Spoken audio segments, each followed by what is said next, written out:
Well guys, I'm back to a new EU4 After Action report. It's the first one I've done in several months, as I had to refilm this since the mic wasn't plugged in.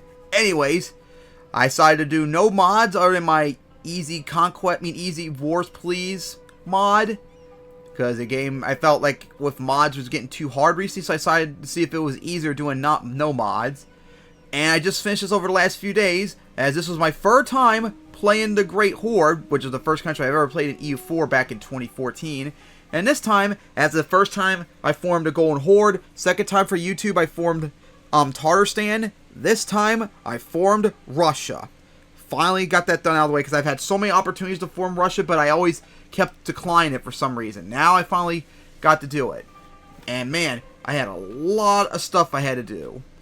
Took over Muscovy, Crimea. I made them my vassal at one point. They almost had independence wars against me, which was really annoying, but managed to get through that.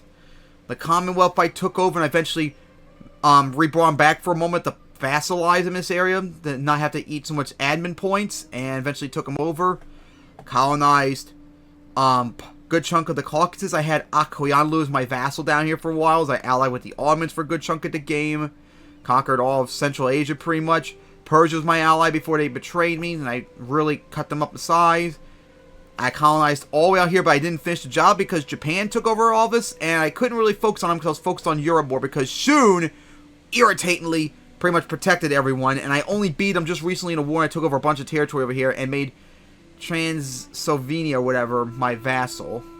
So, yeah, I got that finally out of the way. France is my allies. They have like their own French Empire and such. Oh my god. Yeah, Spain never formed it, and I didn't even notice the Ottomans had all this right here. Oh my god, that looks horrible in Spain and such. Yeah, and also I had another vassal over here, Gdańsk, which because I looked it up because I wanted to make Danzig, but I wanted to make it in Russian. I looked up how to pronounce it, if it's correct, on Google Translate. I know it's not reliable. Danzig becomes Gdańsk, so hopefully it's correct. And I took over a whole bunch of Scandinavia, and of course Lubeck, my former ally, I had to carve them down to size. I took over Greenland from Scandinavia. Actually, no, Sweden, my only colonization in the New World. And yeah, that's pretty much it. My allies were Korea, Gujarat. Ottomans were my ally before they broke their alliance with me just some time ago. France, and of course my vassals, Akoyanlu, Transylvania, whatever, Gdańsk, and of course the New World. Actually looks like the best New World I've seen in a long time. Good borders pretty much. Spain has all of this, France has most of this, although this right here, ugh, and has all this. Portugal has most of the Caribbean and Central America. Mexico split between the British and Portugal. The British colonized most of America, North America. America formed. Canada formed, and they're gigantic, even bigger than normal. And Spain and France took over the rest. And down here, Australia is partly colonized by the Ottomans, and New Zealand too. Portugal has parts of New Guinea, and the Ottomans have out there. Looks horrible. At least most of the borders of the Ottomans look really good. And yeah, one of my highest scoring games ever. It's not the highest, but man, it really exploded in it. My GDP, my money was insane. I didn't even fully max out my troops yet, for crying out loud, since they just got killed in a big war recently with Shun and such. Absolutely insane game it was.